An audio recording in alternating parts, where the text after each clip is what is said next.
name is Eric Gordon, and this is Justin, who's joining me today. We were supposed to have Julia Trujillo with us, and she can't make it, unfortunately, which is really a disappointment, and we're hoping that we can represent her as best we can. So she's coming from, she is the director of the Office of Economic Opportunity in the city of Portland, Maine, who we partnered with on this project. And she actually had to stay behind as a first responder because of a large group of refugees coming into the city that she has to house. So it's really unfortunate, and she sends her regrets for not being here. But what we hope to do today is to talk through this process in a fairly informal way, and provide some insights into the work of bringing a game into a city government context. And as the title of this panel suggests, it's putting games to work. So we're actually interested in that work of getting people to play. And so that's what we'll do for the next 20 minutes or so. To get us started, I'm just going to show videos to orient you to the project. How many people here work in city government? Anybody? Okay, so a few. Great. By the way, maybe just before we do this, I should briefly say, so I'm a professor at Emerson College, and I run a lab called the Engagement Lab, and so we do work around civic design, a lot of game design work, but not exclusively. And so so I'm coming from an academic perspective, and Justin? Yeah, so I just went through this program. Eric was my advisor through the past couple years. My background is play research and game design. This is my first time working with city government, which was quite an adventure. All right, so this is about 5 minutes.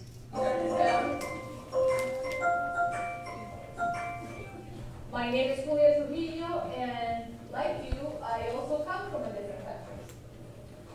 I am tasked by the city. My role in the city, what I need to do is to make your transition into Portland easier. What can we do to help you, okay, as people that come from other countries? I came from another country. What we're doing today here is Portland of Opportunity. Portland of Opportunity is a virtual environment, a video game that was designed by the City of Portland's Office of Economic Opportunity and the Engagement Lab at Emerson College in Boston. The act that you did will help us with informing those decisions. The video game also, I hope, others have said that the most useful part of the game is that you learn of places in Portland that can help you that you did not know about. The video game initially was designed in order to learn from the population that the office was supposed to serve. What are their most persistent challenges? What are the resources they're aware of that already exist? What are their gaps that are there and we could be doing something greater about? Usually when we call the general public to come to City Hall, it's usually a pretty narrow set of people who come and provide feedback. So I was hoping to create something that was engaging, was fun, taking advantage of the language of video games that is generally universal. I always say, if half the world is addicted to Candy Crush Saga, why can't we use the power of that medium and the virtual environment in order to really engage in a more meaningful way than just a very transactional conversation? If you time out, it's 2017. So the game was designed for a single player experience, meaning that anybody on their own can play it. But we find when we've rolled it out both in Boston and in Portland, that it's a more meaningful experience when you play as a group, especially if you play in pairs, because you can learn from each other and it just becomes a very rich conversation. So we decided instead of having people come to City Hall, why don't we come where we find the people that we're supposed to serve, and Portland Adult Education is the biggest hub in the city, so we decided to do it here. So it's asking you, what is most important to you? You have three choices. learn English, get a job, and meet people. The last spring I attended a meeting and I learned about how the city was collaborating with Emerson College on designing a video game to inform our new Mainers about resources in the Portland area. When I saw Julia this fall, and she said she might want to do some more trials within the classrooms, I volunteered my 2 classes. So we did it last night and this morning. After the game, we give every player a card like this. So they usually like to play the game a second time once they're familiar with the mechanics of it. So it is pretty common with people to play it again on their own after the fact. And we're hoping to improve the game that maybe at the end of the game they're able to get a list of the resources they visited. So there's a lot of things that we're thinking about on how to improve it. The goal of the game is to get 100 points. Last night, my students were pleasantly surprised to learn that they can go home and do this because it's a web-based game and it's very new now and they've just done it once and maybe they didn't have great success in getting to the end of the game, but now they know they can go home and continue playing it. To access the game is available online just through a basic URL, which is portland.opportunitygame.org. It's frustrating as a new Mainer to try to navigate city resources on your own, and maybe you don't know who to turn to, so it's a good simulation. You need to get more points done. The game asks basic questions like, what is most important to you? And according to that, the character visits different courts in the city. We also, at the beginning of the game, we ask to the participants to rate themselves and how they feel at home, what their sense of belonging is here in the city, and how aware of resources they are. So we test them before the game, and then we test them after playing the game to get a real sense if the game has been effective. I'm actually learning myself, so last night was my first look at it, and today I'm more familiar with it, and I actually think it's great because the more doors you can unlock, the more resources are available for you, and I think the students are going to learn about things that they never even thought, like one of them just learned about 211, a free phone service where you can have a lot of information at your fingertips. So just having them learn about that to make their lives easier, I think is great.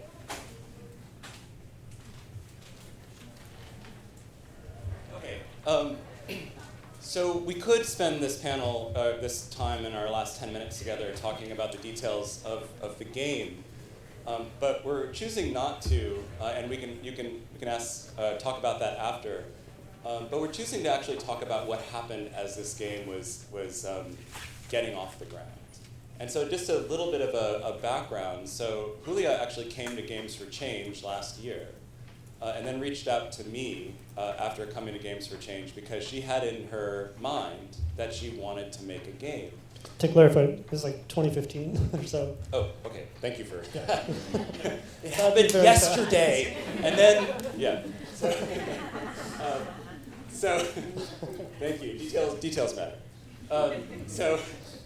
So she came and then she reached out and she said she wants to make a game. Now, what's interesting about this is that she was the new director of this Office of Economic Opportunity, whose primary purpose was to serve the refugee and immigrant population in the city of Portland. And so she had this opportunity to do something different and to do something innovative. And one of the things that I want to latch onto for a second was this idea of her perception of innovation. So what it means for someone who's in a kind of honeymoon period in their government position, just started this office, brand new office. She has a little bit of flexibility because she's new, and she has a tiny amount of resources that she can devote to her work. And then she wants to do something that is innovative. And one of the things that's interesting about that is that there's a tension, and then I want to ask Justin about this, but there's this tension between representation and function. So the function of the game was one thing. As you see here, the function of the game was about English language learning. It was about resource identification and knowledge. It was about community building. but the representation of the game, so the external representation of the game, for her was really important. That she was doing a game, the way that functioned in her office, or rather within the government across offices, and then also her desire to be seen outside of the city of Portland as an innovator had extraordinary value. So for her, she was going back and forth and perhaps even torn between that function and representation as the primary motivator for this work. So I want to ask Justin. So Justin, what happened was after she approached me, then Justin was in the master's program, and Justin took this on as his thesis and was the one who worked most closely with this project. So if you could just talk a little bit about how that work of kind of socializing this idea and how you became to interact with it. Sure, well, I'll start just by saying Julia is an incredible person. She was new to the game world, but she herself is a first-generation immigrant. I was working with this population in Maine for 10 years.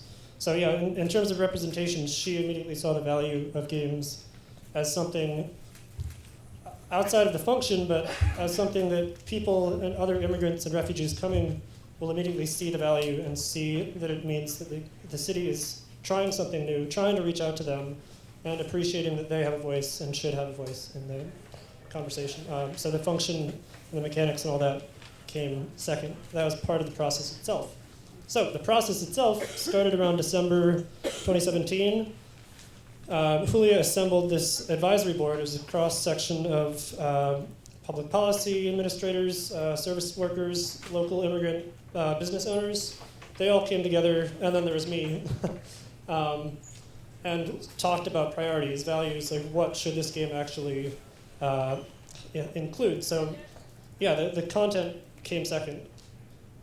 Right, but what's interesting here is that there was an advisory board that was set up to be a part of this, to be a part of the creation of this game. This advisory board knew nothing of games and actually was not at all supportive of the idea. Excuse me. Yeah, none of them had any idea of games, and why should they? Like, they had no understanding of how and why games should be part of public process. It's kind of the opposite. In fact, it's all silly, as you all know. But this is what's interesting. So, for one of the reasons why Julia was motivated to do this work is because she wanted to be seen as an innovator. But often, what happens within government organizations themselves is that innovation may not sit well, or rather, doing things differently may not sit well with people within the government. And she was feeling that. So she was trying to get this thing done. So we could be talking about a game, or we could be talking about a different way to organize, your shirt drawer. The idea was that things were different, and that creates some tension within the office. But in this case, it was a game that had a particular, again, kind of representational value. So she was very excited about actually coming here, and she's incredibly disappointed because this was an external validation of the work that she was doing, that representational value. That she didn't get within the city government itself.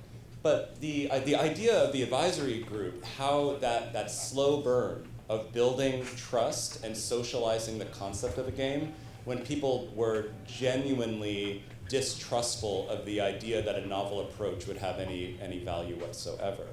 And that happened over months and months and months. So before the game design even starts, that kind of socialization of the idea is what went on for months. And I think this is really important for a conference like this, where we tend to focus on the object, and we tend to really marvel at great games, but to not understand the kind of back end, the stuff that it takes to socialize these ideas and actually make them sustainable products or processes within any kind of bureaucratic office, I think is really it can miss the point, right? So that process of socializing this, I think, is really interesting. And one of the things that Julia shared with us is that if not for the city manager in the city of Portland, who was probably the most powerful person in the city because Portland has a very weak mayor, so the city manager was the most powerful person in the city. If not for the city manager, none of this would have happened.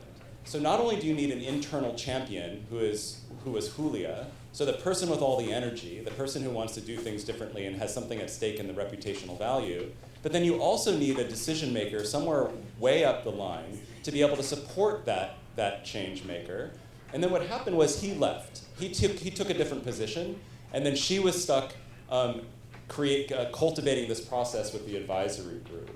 And that ran into hurdle after hurdle as this game, again, that slow burn of getting this game off the ground.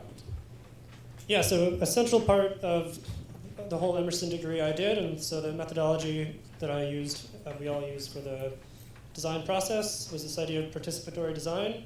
And this was a great way to help, try to break through that initial mistrust with the advisory group. Is to really build trust and make sure they understand that they're part from the ground up in how the game is going to be designed, what the content will be, and how it will be delivered. So I think there were definitely ups and downs. I think we did do a good job at first really breaking down the idea of what it means to think through game design. So game design thinking, which is Eric's specialty. This idea of thinking through big problems and breaking down into mechanics. And what is a mechanic? What are players? And how can that be represented and abstracted? So I saw a breakthrough when we brought that to a personal level. We did an intergovernment workshop where people themselves designed games. And they had fun. They made games. So that was a good trust building tool, but then it was also an integral part of data collection on our side. We used those personas, like the character creation they did, that was our basis for user personas and values in the game. So.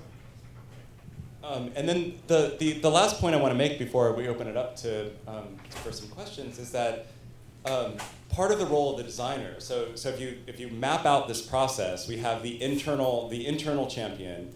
The higher up decision maker that supports the process. Then you have these external agents that was us, and our role was as a kind of filter, as it were, to deal with the political process of creating a game like this. So the advisory board was very eager to have everything that they represented in the game, and something that a tension that I like to talk about is this idea of a tension between fun and fidelity.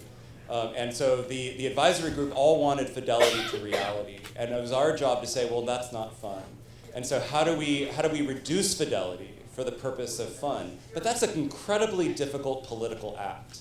And so that is part of the other reason why it took months and months and months to socialize this process, because for someone to trust enough that reducing the fidelity, especially to the thing that they most cared about, was actually in support of a larger process and system, that was like moving mountains.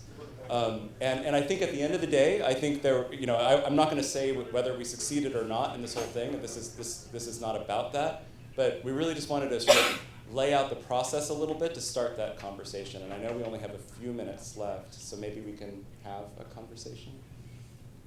Yeah, anyone have questions? Your hand up. You first. His first. 1, 2, 3.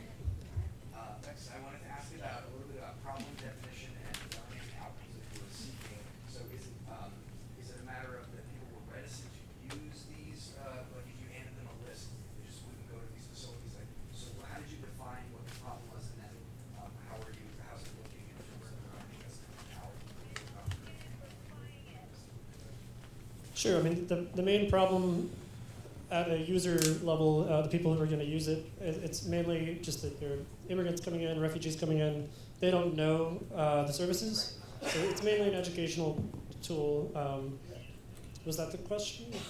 Why not hand them a piece of paper and say, here's a list? I thought that was the problem. Gotcha. Yeah. No, so one of the main things was that there's a lot of mistrust in government. And so these communities usually didn't show up and were not interested in taking part. So. And I think everyone in this room, I mean, the reason why we're here is because we know that this is a little bit better than handing them a piece of paper, right? So that was certainly that was certainly the problem statement. is to build knowledge in local resources, while also building English language skills and building trust. Those are the primary problems that we were addressing. It's looking quite good in the people that have gone through it. It's just now getting more and more play within different organizations in the city. So it's looking quite good. We haven't done a formal evaluation yet. The promising thing is that the players that actually get to play it love it. It's more of a matter of the institutional trust of getting it into the places. Right. I know you selected, yeah. I think just to build off that last comment, what is your plan now in terms of testing or rollout or other pilot cities? Julia? I really wish Julia was here because, honestly, as the designers who came into the situation who are really no longer a part of that, I can't speak to what Julia's larger plan is to get it to fully institutionalize this process within the city of Portland. I know that the idea that the game structure is modifiable and reproducible for other cities, and that's why the URL structure is Portland.land of opportunity. So that is also sort of a long-term plan for the project. But I know Julia has been hard at work in using this as her first real executive action as the director of this office was to build this thing. For her, it's incredibly important as an object that she uses as kind of a calling card at this point for her office. So. What was the development like? How many people were on the team that produced the game itself? What role did they have? Sure. Well, so Justin was the lead game designer, and then we have one developer and one visual designer, and then we had other students sort of help out with play testing and quality assurance. But It was about initially 100 hours of dev time and graphic art time, which was not enough. yeah, we definitely underscoped the whole thing, which tends to be my problem. I'm very optimistic. I think I can get things done very fast. Yes? It sounded like you said earlier that you've been trying to design in some capacity in Boston as well. That was in the video. Yeah, okay. So in bringing it to Boston, which is has a much larger government, it's going to be a big part. How was that transition? How did you happy about it? Was people more enthusiastic and why? I think that's actually a bit of a misquote. We didn't use it with city government at all in Boston. We could. It was more just playtesting was in Boston. Yeah. A lot of students played it, but not. Yeah, we didn't use it because it's designed for Portland. It's all Portland-specific things within the game, so it wouldn't have worked in Boston as it stands now. But do we have time for one more question, or are we done? Last question. Last question. Yeah, in the back. Two short ones. Was cost an issue for them, number one? And number two, did they require data-based testing of effectiveness of the game? Yes and yes. So cost is always an issue, and this is why we bootstrap the development of it. So that's a reality. And then in terms of requiring data, they couldn't fund an evaluation, but we definitely collected data, and we're bootstrapping that too. So that's so we are definitely in the process of evaluating the outcomes of the sort of user experience in this game and what the learning outcomes are. But we're also very keen to learn from the process here as well. So. Thank you guys so much. We do have to move on because we have something starting in 5 minutes. Thanks, you guys.